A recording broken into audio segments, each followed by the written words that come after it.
Hello, thank you for tuning in to Report to the People. We have a program following to show you our youth in Chicago who are taking the eye out of violence with Rebecca Daly Woolley.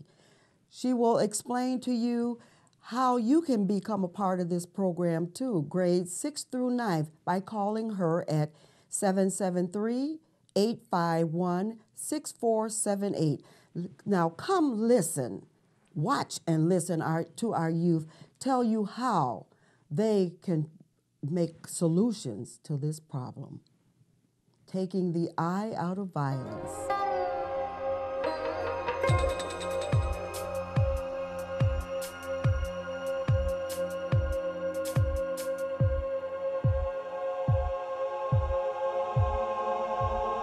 Hi everyone, Rebecca Daly Woolley with Taking the Eye Out of Violence program.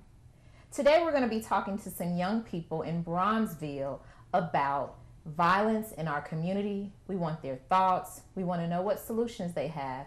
And specifically this episode, we're going to be talking about the Hadiya Pendleton story. So we have some special guests. We'll just get right to it. Can you tell us your names? My name is Kayla. My name is Mike. My name is Maya. All right. Well, welcome to Taking the Eye Out of Violence TV program.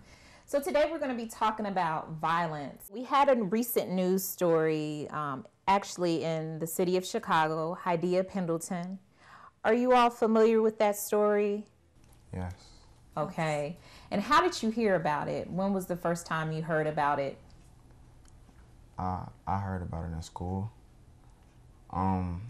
A girl in my 8th grade class, she was like, that was her best friend. So when she died, it was like a lot of tragedy going on in her life after that.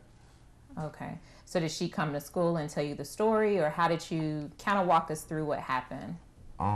It's pretty much like she came to school the next morning, just like very upset, like she didn't want to talk to nobody, and she was like, she didn't want anybody to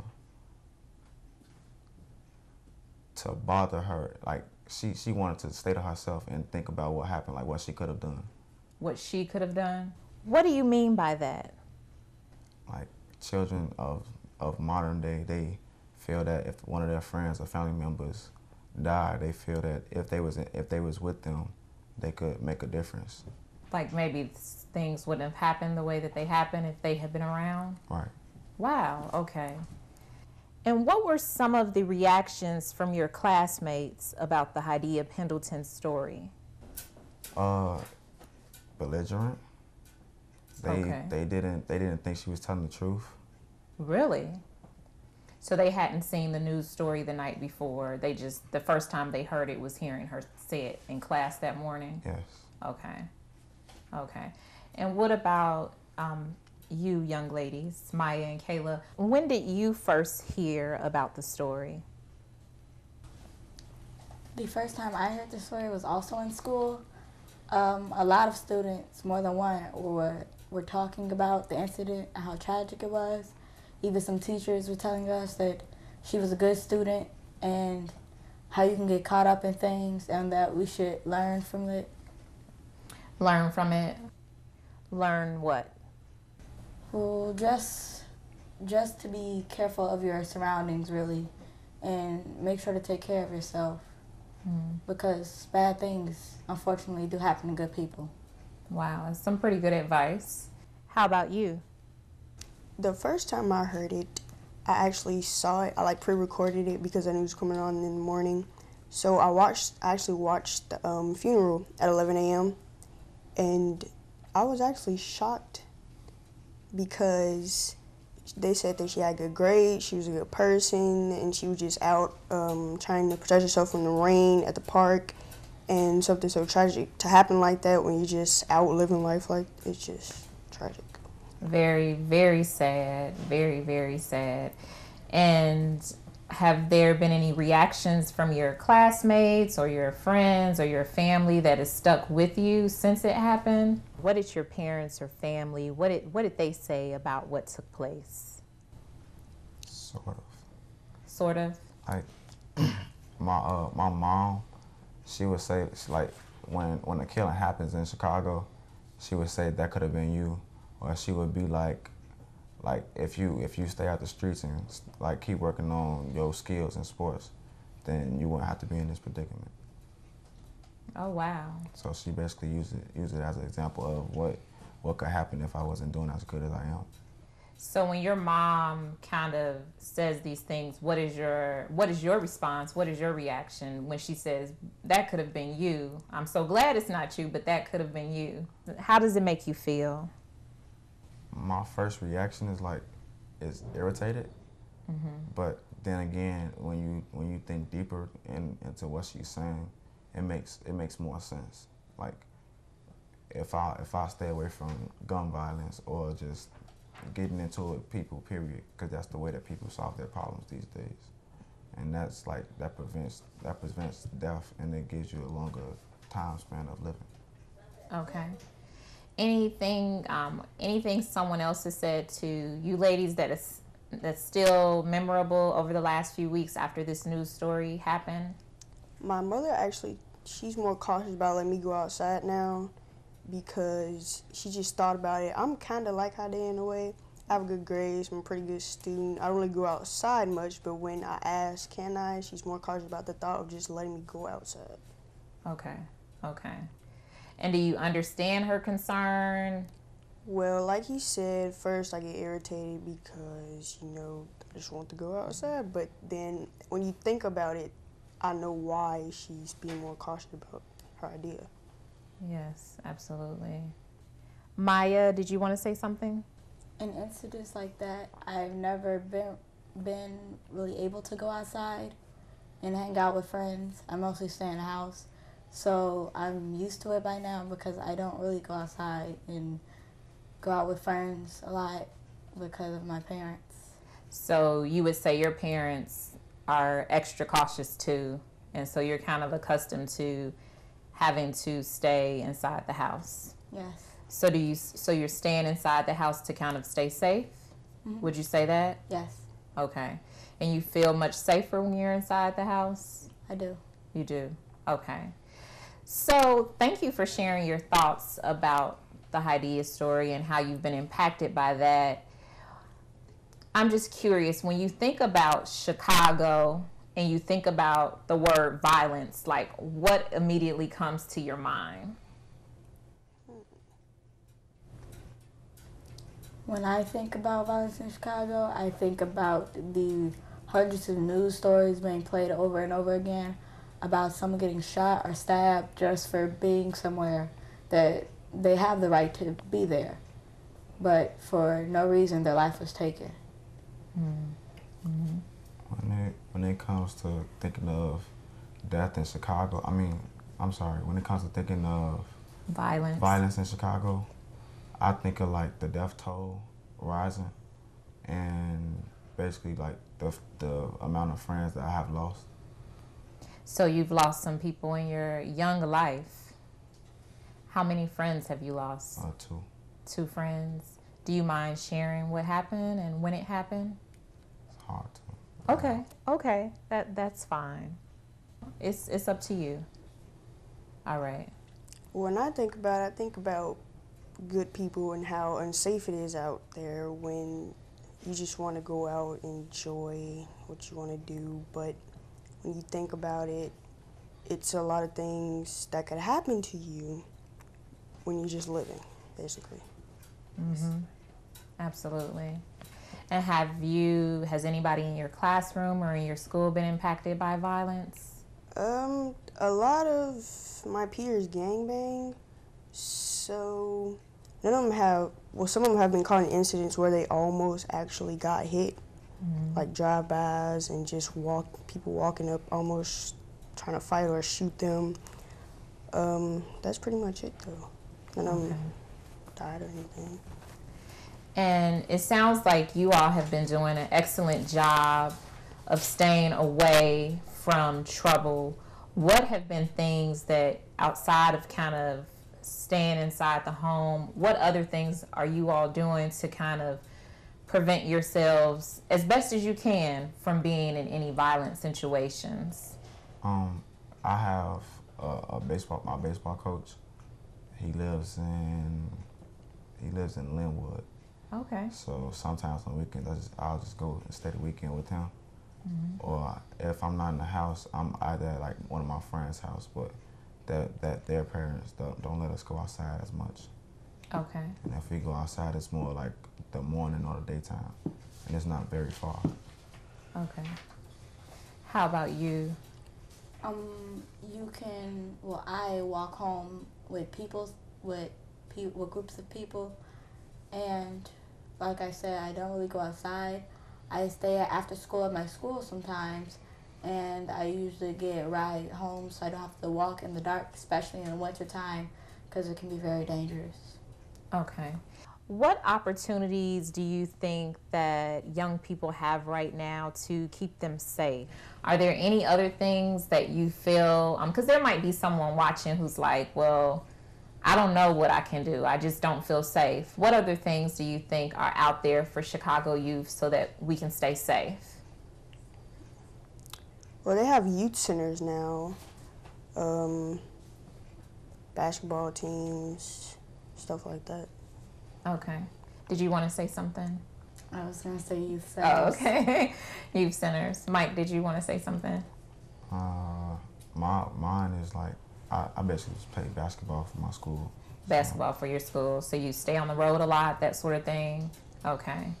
I think it's a good opportunity when you are able to leave your community. Do you feel like the youth centers, the programs that you all are a part of, you're getting that opportunity to kind of leave your surroundings? Sort of. Sort of. Because things evolve. The same violence that happens in the city is still possible of being like coming up in the suburbs. Okay. Even though it's like two different type of people. Like people in the suburbs, they may act differently, or it may take them a longer time to build up that energy to try to like attempt to kill someone. So I mean, it's just a different vibe. But crime happens everywhere, is what you would want someone to know, Mike. Mm-hmm. Okay. No, that's important. That's very, very, very important. I know you all are young, but you are living in the city of Chicago, and there have probably been some things that have happened to you or just happened around you that have kind of just stayed in your memory. What are some of those things, some memorable moments that are related to violence that still stand out to you? One day, it was around 5 o'clock in the morning. I was getting ready for school, and as I went into the kitchen, like I have a deep freezer, and then I have a refrigerator, and it's a window by my refrigerator. So I was looking through the window, and I saw something going on outside. I'm like, Mom, what's going on outside? She looked out the other window. She said, oh, get down, they're shooting. And they shot through the window, and like the bullet went right over the top of my head. Wow. Well, thank goodness she was able to tell you to get down, because there are some people who that could have been a tragedy. So thank God for that. That was a really close call. Wow. And you're such a young man. How old were you when that happened? I just turned 13, about a week after my birthday. Wow. Okay. Got you. Any other stories? I was actually driving home from school. Me and my mother were just talking, and then we actually got in the middle of a drive-by. She noticed it right before we actually went through. She told me to duck, so basically I could have died, but she noticed it before. And then my grandfather lives in the suburbs.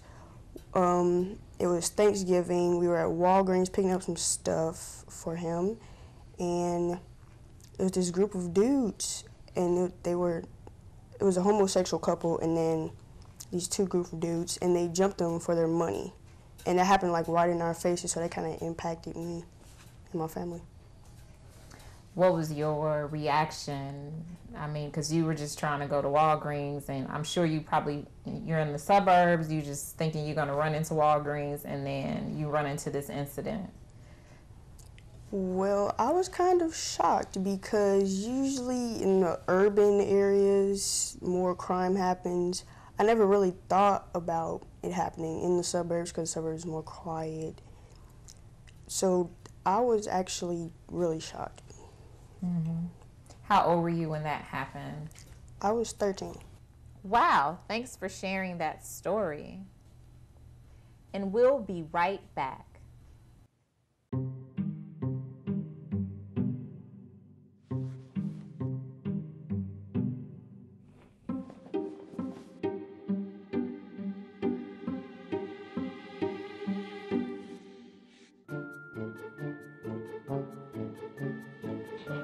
The smallest moments can have the biggest impact on a child's life. Ready or not, here I come. Take time to be a dad today. Daddy, I'm gonna find you. Are there any other stories you might want to share? Well, about a year ago, when I was walking home from school, I was jumped by a group of students from the school across the street from ours over a basketball game. Over a basketball game. Yeah. Were you a player or I was a player. you were one of the players? Mm-hmm. Tell us what happened if you don't mind sharing. Well, I had to go pick up my little brother from a youth program, and we share a park. So I was walking home, and a boy came up and asked me my age, and I told him I was 12 at the time, and then a group of kids just came over. Oh, wow. Was it girls and boys or? Girls and boys. Girls and boys. How did it stop? How did it end? They all left because I believe it was a security guard at their school came out, and some kids from our school came over. Okay. Did they get in trouble? They did. We filed a lawsuit, and I got a restraining order on students. Well, I'm glad that you all responded in that manner so that it doesn't happen again. And I'm sorry to hear that happened. So it sounds like you all have stories of violence, whether it's in the Chicago community, your neighborhoods, or even the suburbs where you might not even expect. But it sounds like you're doing some things to stay safe. Do you have any young people or young siblings in your lives, maybe someone you mentor, who, if they were to ask you for advice on how, they can kind of stay out of trouble, and just have a productive life, what would be some of the things that you would say to them to kind of encourage them, tell them to be safe? I would say I have a sibling. He's actually taller than me, but then again, he's still my young sibling, but I just tell him, play sports, do your work in school, and you'll be good. Stay in the house. Okay. Any words of advice, Kayla and I Mariah? usually tell my little sister to watch who you hang with. Okay, so be careful who you hang out with. Yeah. That's important, too. That's why I tell my little brother to know who his real friends are and to know what to do in situations that may turn violent, and just protect yourself. A good friend of mine, actually, she and I were talking, and she said, I wonder what Chicago will look like in 10, 20 years, because we receive so much national attention on the gun violence in our communities. What do you hope Chicago will look like 10, 20 years from now? I know you'll be a little bit older, but what do you hope Chicago will look like? Cleaner areas. Cleaner areas? I see people nowadays, we come from McDonald's, they'll take their sandwich out the bag, just throw the bag on the ground, instead of holding the bag until they get to a garbage can or something. And I hope to not have cars that run on gas, and just have solar cars. Okay. Or if not solar cars, hovercrafts. Okay. That's really good, though. I see that a lot, where people don't, and what people don't realize is that you're littering in your own community. So you're trashing your own community. That's not cute. That's not cute at all.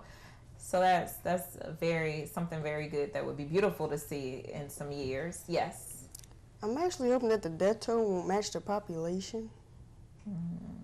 That's about it, though. Okay. Yeah. I'm hoping that the violence in Chicago will get better. But then again, I'm pretty sure that they were hoping to get 10 years ago, but look where we are now. Right. All right, coming back to the present moment, what would you say to a young person who is committing a violent crime or thinking about committing a violent crime, someone who's a violent offender? What would you say to them? It's a second grader in my school. He's like every day he's in the office. Wow. And one day I was in the office coming down to get a water tank for my teacher. And I'm like, why are you down here today? He was like, I stabbed the boy. I'm like, what you stabbed him with? He's like, some scissors. He did that in class? In class. At school, second grade. Wow. So what did you say to him? I told him, just watch what you do, because that, first of all, you can get expelled from the school with doing that. Then that means you have to go to alternative school, and you're probably too young, so you'll have to wait. And you don't want to wait to get your education, because you'll probably have to get a GED. And it's better to get your diploma of 8th grade in high school than get a GED. Mm-hmm. If I had the opportunity if you had the opportunity to talk to someone. Because they and might be watching, you know. If I could, I would tell them to try to change things before it's too late, before you dig yourself into a deeper hole. Because there's always time to change, but make sure it's not before it's too late. And think about what you do and how it will affect people. That's powerful. Yes. Well, I wouldn't really have anything to tell them, because you can't really change them. If you even tell them, it would still be their decision. I would actually ask them to stop and think why. Like, what is this track going to get you? Is it going to get you anywhere in life? Is it going to help you be successful? Stuff like that. Okay. All powerful things, and hopefully whoever's watching today, hopefully they're inspired to be smart, because there's so much promise in our futures for all of us, so many promising things that we can be a part of. So all of the power is in our hands right now. If we make the right decisions, we can do anything. Speaking of, I'd love to know, what are you all interested in as far as your futures? I would like to play sports when I grow up. Okay. I want to be like Bo Jackson. Okay. But I want to add another sport. So you say Bo Jackson because? Because basically that is just sort of, he played, I think, from my memory, he played baseball and football. And I play baseball and football, and I also play basketball. Okay. And I'm okay at volleyball, but I wouldn't want to go pro with that. Okay. But I just want to play all three of those sports. And so well-rounded athlete, super athlete. Okay, Mike the super athlete. That's how I'm gonna remember you. How about you, young ladies? I'm still debating on what high school I want to choose to go to. Okay. But I know for sure after I graduate high school, I want to go to Harvard University. Ooh. Then Johns Hopkins, because I want to be a doctor. Do you know what type of medicine? I think I would like to be a pediatrician, but I am also debating on being a brain surgeon. Okay. Okay. Nice. I hope to be an artist, an architect, a chef, or an author. Okay, so creative. Yeah. I love it. Nice. Well, it sounds like you all are on your way to doing some amazing things. As far as school goes, what are some ways that you all are staying focused in school? What are some tips for some other young people? Right now, I have A's and B's and like 2 C's. But it's kind of hard playing a lot of sports. It comes with a lot of training, And it's a lot of nights that you don't get a lot of sleep. It's a lot of nights that you stay late up to like 2 o'clock. And if you the type of person that like to play games, then you won't make it. You have to lay the games off and take out time of your life to do what you have to do to get past this time period. And that time period would be like graduating 8th grade, as I am, or trying to graduate high school. So you have to stay focused and you have to prioritize, it sounds like. So you might not be able to play, you said, video games, but it sounds like it's worth it in the end because you might get into the high school and the college that you want to and maybe be a star player on your team. And if you finish your work during the middle of the week, and you finish like your weekend homework on Fridays, then you'll be okay. You'll have time to play your game on the weekend. That's true. How are you ladies staying focused in school right now? I think you should always expect better of yourself. If you're doing your best, you should still try to achieve higher each time. And I also think that you should prioritize with your after-school activities and hobbies. Okay, that's fair. Well, just keep it concrete in your head that failure is not an option. And with like a lot of males want to play sports, know that grades, you have to have the grades to actually get into sports. Thank you so much for joining us today for Taking the Eye Out of Violence TV program. I'm really proud of the three of you. You really added to our rich discussion of violence in the city of Chicago. I expect nothing but the best on your journeys as you go through life. The best is yet to come. So thank you. So today we actually talked about violence in the city of Chicago, and we spoke about Hadiya Pendleton, the student who was recently killed and received national news coverage. The First Lady Michelle Obama actually attended her services, and it's been a news story, a tragic news story that has caught the attention of the nation. Today, we take a deeper look into this story. My life is full of statistics. Thing is, I could have dropped out of school and become one myself, but I didn't because I had people that believed in me. Here's another statistic. 7,000 students drop out every school day. That's one every 26 seconds. It's time that students know that we believe in them. Inspire a student and share your message of support at boostup.org. Hi everybody, Rebecca Daly-Woolley with Taking the Eye Out of Violence program. Today we're here at the services for Hadiya Pendleton, the 15-year-old who was shot in the back and killed just a week after participating in the presidential inauguration activities. Today is very solemn. First Lady Michelle Obama is actually expected to attend, and the city and the nation is mourning this tragedy. This beautiful young lady had such a beautiful life, was involved in school, was a great student, and we are all mourning this awful, awful tragedy today. We're at King College Prep High School where 15-year-old Hadiya Pendleton attended. Honor student, majorette. As mentioned earlier, this young lady participated in the presidential inaugural activities. The nation is mourning this just tragedy.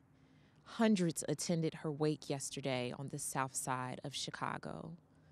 And today, First Lady Michelle Obama is expected to attend. A senseless tragedy. I'm in the North Kenwood neighborhood, just a mile away from President Obama's home. We're at Gordon Harsh Park, where Hadiya Pendleton was killed. A random act of gun violence. Tragedies like these are happening all over the city of Chicago. There were 506 homicides last year. What are we going to do to stop the violence? What are we going to do? What are our solutions? We have to change things. Because in the 2 months since Newtown, more than 1,000 birthdays, graduations, anniversaries have been stolen from our lives by a bullet from a gun. More than 1,000. One of those we lost was a young girl named Hydea Pendleton. She was 15 years old. She loved fig Newtons and lip gloss. She was a majorette. She was so good to her friends, they all thought they were her best friend. Just 3 weeks ago, she was here in Washington with her classmates, performing for her country at my inauguration. And a week later, she was shot and killed in a Chicago park after school, just a mile away from my house. Hydea's parents, Nate and Cleo, are in this chamber tonight, along with more than 24 Americans whose lives have been torn apart by gun violence. They deserve a vote. They deserve a vote.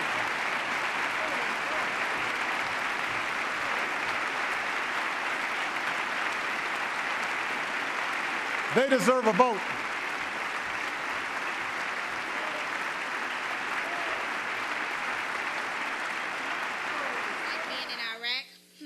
Maybe even worse.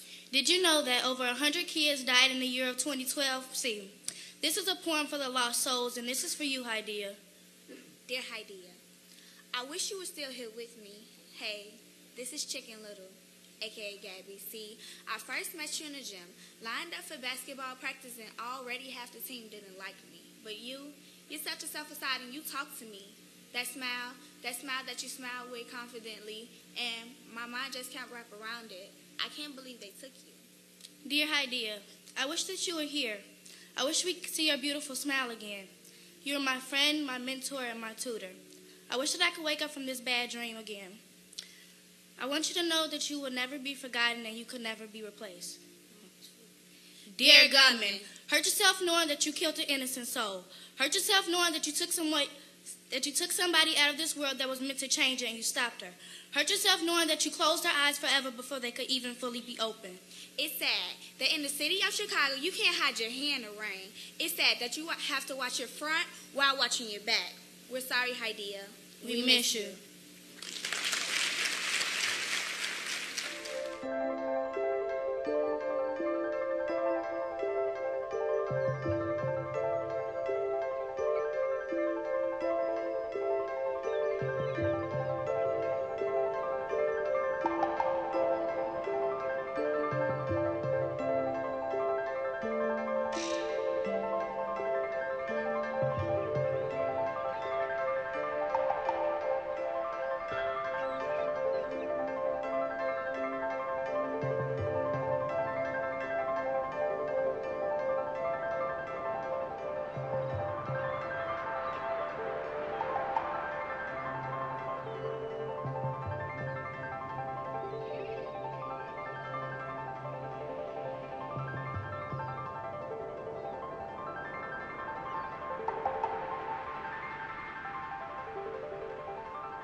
Hydea Pendleton's accused killers have been caught.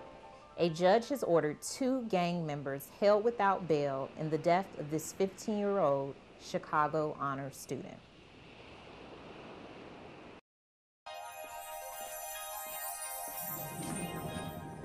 Can you consent with me? Imagine what you'd see if every child had a book to read. 'Cause every kid across the nation deserves a book to read, and we can make it happen right now.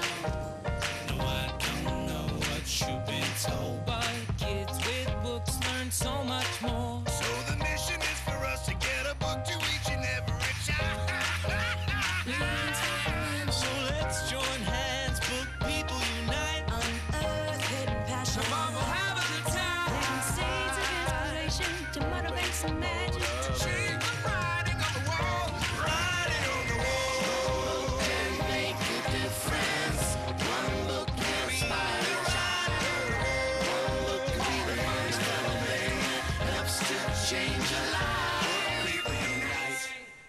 Read to a child today and spark a lifetime of ambition. Hi everyone, I'm Rebecca Daly Woolley, host of Taking the Eye Out of Violence television program. Today we're going to talk about violence and just trends that are going on in the city of Chicago with our youth. We want to know their thoughts and what solutions they have. Today our special guests are Cray. Danielle. Welcome. Thanks for having us. Oh, you're welcome. It's a pleasure to be here. Awesome. So we're going to get started. When you think about violence in the city of Chicago, what comes to mind? When I think about violence in the city of Chicago, what comes to my mind is how the grown man went inside the elementary school and shot up all those kids, and the teacher tried to risk her innocent life to save them, and she got shot too. Okay, so the story on the East Coast. Now, how did you hear about that? The news. The news. Where were you when you found out about it? I was in school in third period, world studies, when I heard about it. Did they let you know, or how did you find out? They let us watch a video. Oh, wow. So during class, they said, you know what, we need to take a look at this video? Okay. Was it the day that it happened? It was like the following day, we got to see the video. Okay. And what was the response from your classmates? Well, we all felt sad, and we all gave our feedback on how is it important or is it unimportant, and everybody thought it was important, and we had to say, was it fair, or why do you think this happened? Okay. And what was your response? Mine was that all of those innocent kids shouldn't have died because of something the man had with his mother. I'm not saying that his mother should have lost her life, but if it's really that serious, he could have killed his mama and not killed all them kids. Okay. It was a really, really tragic story, and I think it just saddened the whole nation. Craig, when you think about violence, what comes to mind for you? When I think about violence, what comes to my mind is people getting killed, hit and runs, homicidal cases, suicide, stuff like that, bullying. Okay. Chicago has been getting a lot of national, world coverage on violence in Chicago. They refer to it sometimes as Chirac. When you think about Chicago specifically, what comes to mind as it relates to violence? What comes to my mind is people sagging their pants, drugs being dealt, sold, drugs being bought, gangbangers, murder, guns, weapons, bullying. How about you, Danielle? What comes to my mind is how I feel as though our generation probably won't be nothing. Like, if some of the kids growing up say they want to be lawyers and doctors, they can't do that if every time they go outside, somebody getting shot. That's true. That's true. Do you feel safe? I don't feel safe in my community, but at school, I feel safe. Okay. Do you feel safe? Yes, I feel safe in school because we always have security. We have a police station inside of our school. And really? Okay. In my community, I feel safe because we got security and our house is gated. So when don't you feel safe? I don't feel safe in my commute to school. Your commute to school? And back home. Okay, do you have to take public transportation? Yes, I take the bus. Okay. And I know there have been some news stories over the years of students who have been harmed on their way or to school or from school. Are there moments when you may feel unsafe? Yes, moments I may feel unsafe, like when I'm on the bus and I was going to another school and I was going out there in the 100. So when I was en route going to the school, I didn't feel safe because I had to get on the train, and like I would get into it with people on the train because weird guys would like try to talk to me and stuff. Okay. How do you stay safe in your minds, like in your opinion? How do you stay safe? I sit at the back of the bus and don't make eye contact with people. Okay. You sit in the back of the bus, don't make eye contact with people. Okay. I also sit at the back of the bus because you can see everything that goes on, so you don't have to worry about nobody behind you or too close to you. You all are sharp. Anything else that you would do? Let's say it was a young person who's watching today and they're like, you know, I don't feel safe either. What are some things that I can do? I also live in the city of Chicago. What would you encourage them to do to stay safe? Don't talk to strangers. Mind yourself. Okay. How about you, Danielle? I would encourage them to, if they're young, try to always be with somebody. Make sure it's always somebody around them. Okay. No, that's very important. So make sure that you're not kind of roaming the streets by yourself. Make sure you, if you're younger, especially, make sure that you're with someone that you trust. Trust. Okay. Okay, that's fair. Now, are there any things that have happened over the last few years that have left an impression with you or that are really memorable as it relates to just things going on in your community that maybe had to do with violence or crime? Not that I can remember. Okay. Well, me personally, it was a girl I knew. We don't get along too good, but she had recently got raped leaving school, and she got beat up by 2 guys. How did you find out about it? Because I know the girl, so I be over there where she live at, and her family and her brother goes to my school, so he was telling me about it. That's very tragic. So she's about the same age as you? Okay. Did the school take any action as far as letting, you know, young girls know just what happened or just things to be aware of? Well, not my school, because me and her don't go to the same school. Oh, okay. But you all live in the same community. Okay. Do you hear about incidents like that a lot? Sometimes I do. Really? Okay. And when you hear about incidents like that, is there anything that someone tells you, maybe your parents, maybe someone close to you, to kind of, you know, make sure that you stay safe? My mama and my grandmother, they tell me, like, yeah, you got to start being careful because you're a young lady and there's no telling what can happen to you. I agree. I definitely agree. Absolutely. Well, we were talking a little bit off camera about social media and just the role that it kind of plays with violence in our schools. And you all had some really interesting perspectives. Can you tell me a little bit about how social media what role it plays in some of the fights or maybe some of the interactions that students have nowadays in school? Well, at my school, it's always girls. They always talking about, you said this about me on Facebook, or you tweeted this about me, and now I'm about to hurt you or pull your hair, stuff like that, over some petty little stuff. How about you, Danielle? Do you see that a lot? Yeah, I agree with exactly what he just said, because that's how it happens. Okay. And when you see that happen, how is it resolved? Like, what ends up happening? So you see students, they bring this baggage from social media. So maybe something has happened on social media. Maybe somebody's been fighting or saying some bad things about one another. Then they bring it to school. An argument happens. What happens next? Truthfully, nothing happened. Well, the fight will occur over what happened. He say, she say. So when the fight comes in school, they get suspended. And when they get suspended, they still bring you back to school. So it really never ends. Okay. How do you think your administration or your teachers, how do they kind of respond to these type of incidents? Because I was when I think about social media, that isn't something that we had when I was your age. There were beepers. And in my school, it was illegal to carry a beeper and a cell phone. I know that might sound like ancient history to you, but they would do raids. And so if you were caught with a beeper or a cell phone, you would be arrested because the implication was that you were a drug dealer if you had a cell phone or a beeper. So we got in trouble if we had those forms of technology. Now, most people your age carry a cell phone and they have access to social media and different apps where you can connect with each other. But Craig, what do you feel like your response, I should say your administration or your faculty's response, what their response is to some of the violence that happens in your school due to social media? So at my school, they would, like, if the teachers or anybody, the principal, the advisors around, they would take the students and then they'll go to the social worker and they'll resolve it there. If it's still not resolved, something else will happen more.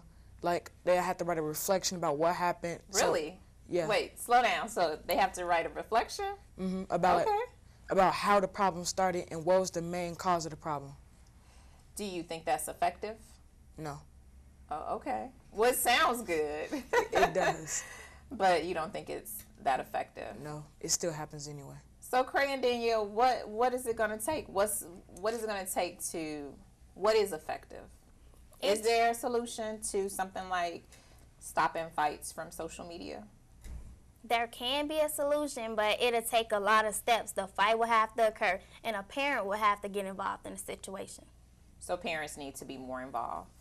I love it when that comes from the youth and they say, and you say that parents need to be more involved. I think definitely parents should be more involved. That is important. Any other things? I was going to say the same thing that she said. She took my answer.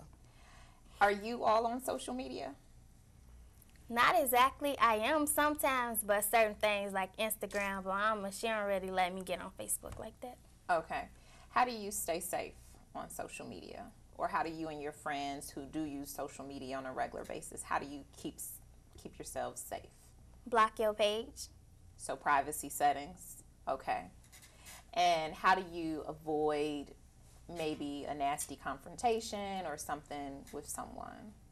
Well, when I have a confrontation with somebody and they start bringing some stuff up like, oh, somebody told me that you said this, it's the best thing to do, walk away, because apparently it's he say, she say. And at the end of the day, the person who started, they not going to get in trouble when you guys are. True. What do you think, Craig? So in order for me to stay out of those type of confrontations, I just only talk to my friends. So like I have like family members and family friends on my Facebook page, but that's the only people who I talk to is my family or my friends. I don't talk to nobody outside of them. Okay. So it sounds like what you're saying is be cautious on social media. If those aren't your friends or your family members, maybe they shouldn't be in your network because it could be dangerous. Right. That's a very good piece of advice, because if you don't know who you're talking to online, that's not good, right? Mm-mm. Anything could be put out there or misinterpreted. But your family and friends, they know you and they know how to interpret maybe the things that you're saying. Something else to keep in mind is that when you're online, things just, if you send an email or a text message, when you're not verbally speaking to someone, that could be misinterpreted anyway. So you have to be kind of cautious the way that you say things in any type of electronic communication. Does that make sense? Yes. Okay. Well, I just want to thank you so much for speaking with me today about your thoughts and your perspectives on violence and just things going on in the city of Chicago and in your schools. I'm curious, what do you want to be when you grow up? I want to be a registered nurse or a part-time chef. Okay. I want to work for the CIA or the FBI. All right, so you all seem to be really sharp, and that's awesome. But imagine that there was someone younger, maybe someone watching today who needs a little advice. Maybe someone is picking on them in school, or maybe they don't feel safe. What would be some words of wisdom that the both of you would share with someone who's watching today and might need to hear, a word from the two of you? What would you say? We'll start with Danielle. I would say you should go to the administration, where it's a principal or a staff, somebody that you could trust, who you think will take action. And if that do not work, you should get your parents and the police involved. Okay, so if someone's harming you, definitely get someone involved, let someone know what's going on. Okay, how about you, Craig? If you a victim of cyberbullying, immediately let someone know, take a picture of what they saying, write down what they saying, tell the people, like your parents or the school, let the staff know, so something can be done immediately. Okay, so if you are being affected by cyberbullying, make sure that you actually record the incident. So whether it's taking a photo of it, whether it's somehow saving it to a file, but make sure that you have evidence, and then definitely take it to someone you trust, such as your parents. Those are some really good words of advice. Would there be anything else that you would share with someone who needs to, they're trying to survive in the city of Chicago. They do want to be something and somebody when they grow up, and they want to have a fabulous career, but they just want to make it through high school. What would you say? I would say do your best. Always stand out, but don't stand out too much. Keep your grades on point and continue with your career. And stay safe at all times. Okay. I would say know your surroundings, know who the people are who are around you, so you won't fall victim to peer pressure to do something that you know you shouldn't do. Okay. Now, both of you are in high school, right? No. Oh, I apologize. I want you to be in high school. You're in high school and you're in elementary school. Middle school. Middle school. the fancy terminology. When I was growing up, we actually said grammar school. And when I say that to people who don't live in Chicago, they're like, grammar school? What is that? Well, for someone who's in your age group, what are some of the things that you're seeing right now as it relates to violence that's impacting people your age? People trying to fit in, people fighting just so no one will mess with them, little boys trying to get with girls, stuff like that. Okay. When you say little boys trying to get with girls, that can cause trouble in your school? Yes. What are some things that happens? Like 2 boys could be fighting over a girl, or a girl will come up in middle school? In middle school. Okay. Okay, wow. How about you, Danielle? What are some of the things that you're seeing with your peers in your age group? I'm saying to my peers that you guys should just lay off the drama sometimes and stop trying to be something you're not. Like, just because your friend want to get into it with this person don't mean you two got to get into it with them and jump on them. That's one thing I don't like is jump on or mob action. Okay, and that's something that you're seeing a lot in your age group? So my friend is getting into trouble, so I'm going to jump in and I'm going to help her, and then it becomes a mob type activity. Or they have a policy where it's one fight, all fight, and I don't think that's fair. When you say they have a policy, you mean young people? Between the groups and the cliques. Like an understanding? Yeah. Gotcha. That if you're in trouble, I got your back. But then both of you all are possibly suspended, expelled. Now y'all not learning. And you've been taken away from the learning process.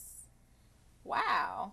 Anything else that we're leaving out that you're seeing happening right now with young people that might be a trend as it relates to violence in our community? Well, another trend that is violent, but it's not too much like violence. Whereas some of the peers that I have there go downtown and steal. Personally, you shouldn't steal because, like, back then, my mama told me that the people in the store used to carry guns, and if a child was stealing up out of it, they could shoot them. Oh, wow. Okay. I haven't heard that, but that's pretty scary. That is definitely scary. Cray, did you want to add something to the discussion? Yes, vandalism. In my school, the bathrooms are totally vandalized. Like, people kicking walls, writing on walls, asking like random questions, painting on the walls, all types of stuff, putting GD, BD, like they're in some type of gang. Really? Mm-hmm. You know, that's come up before in my discussion with young people, just how we treat our property, how we treat our community. And I think people don't realize that, you know, when you're in a community or you're a student, you know, in your school, like, that's your community. So you're ruining your community. Well, I think that we are having some awesome discussion. I really want to thank you so much for being here today. And at this time, we will be right back.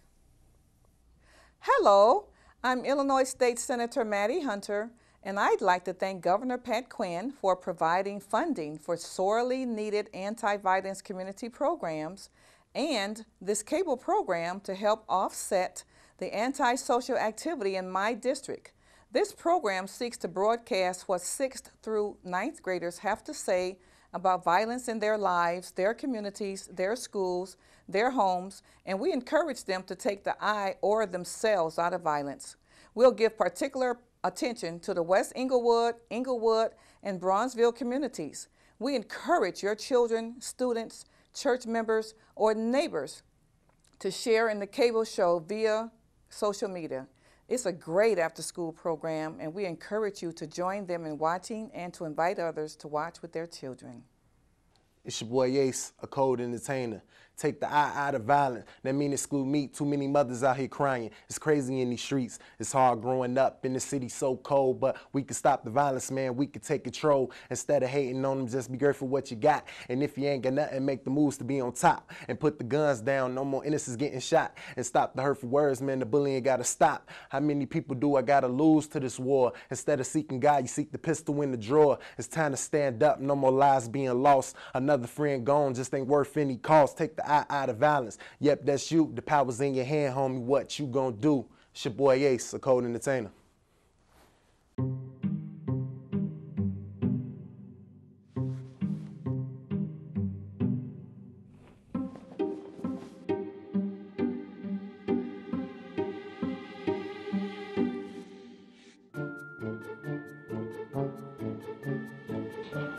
smallest moments can have the biggest impact on a child's life.